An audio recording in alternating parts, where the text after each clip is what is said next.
There are so many.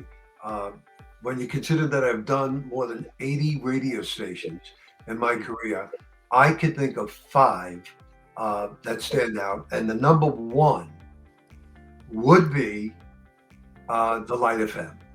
That was out of Delaware. Now, I worked with Bill and not Denise, but I worked with Bill at WILM in northern Delaware during the big blizzard of '78. And then Bill started his own station in central Delaware and took me down there. Bill and Denise were the hosts. And of course, I was the morning drive meteorologist. Almost every day, I never knew where we would go with the forecast because we did so much play on words.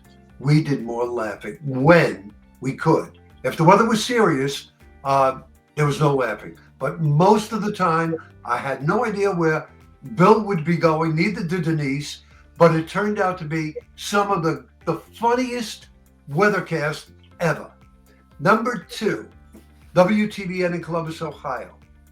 I know you're going to find this odd, but I still dream of this station. I don't do it anymore. The gentleman who I worked with was Bob Connors. We came out of the news at 5:33. Nobody introduced us.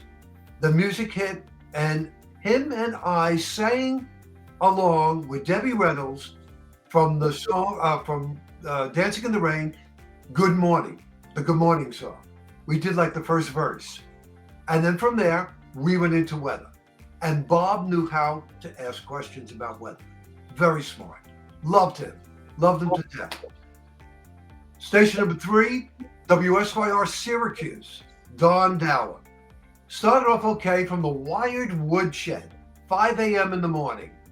I started to give him a trivia question. And he asked the listeners, this is back when you didn't have internet. He would ask the listeners to call in and see if they can come up with the answer. We started a competition. The Weather Center against Don and the audience. If the audience lost, Don was extremely mad. If they won, he was very, very happy. This went on every day. They sponsored it. Station number four, WILI.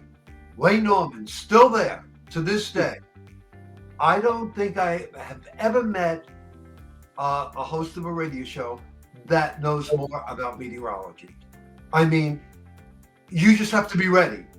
You give the forecast, but be ready because he is going to ask questions that may be way above your head. So you just have to be prepared for him. Just a marvelous guy. And number five, Marshall Miles, Robin Hood Radio, WHDD, up there in the Mid-Hudson Valley. Worked with him for so many years. One of my biggest fans. Love the guy to death. Unfortunately, during the COVID, he passed away. And even to this day, I still can't believe that he's not around.